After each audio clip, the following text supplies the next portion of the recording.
Different story. This is international breaking news we're bringing you regarding Peru. Unrest continues in the country, particularly in the airport in and around its capital of Lima. It's been closed.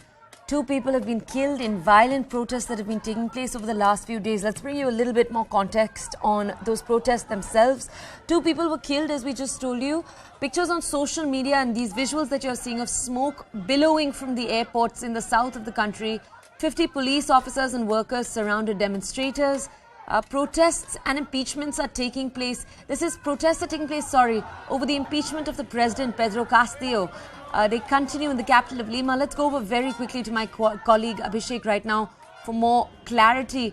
Abhishek, I understand that over the last 2 days, we've seen these protests escalate. I believe tear gas was also fired yesterday. If you could just bring our audience's context on exactly what the political turmoil is that has led to this outpouring.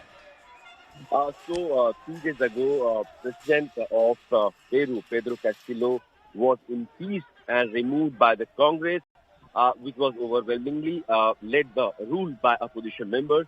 And in fact, during the time of his impeachment, Pedro Castillo tried to dissolve the assembly, after which he was impeached, and then he was removed from the president. And in the history of Peru, his vice president and his running mate during his presidential election, Dina Boluarte, has been elected as the new president of Peru. She is the first president, of course, in the history of Peru's politics. But then after his removal from the post of president, Castillo tried to run and find shelter and political asylum in some of the embassies, but he was stopped by his guards, and then he has been taken into police custody. His family and he himself has been charged under various fraudulent and money laundering, events of the past, and now it seems the political turmoil in the Peru is leading to an escalation of violence. We are also being told that almost 50 airport officials have been, taken as hostages by the protesters.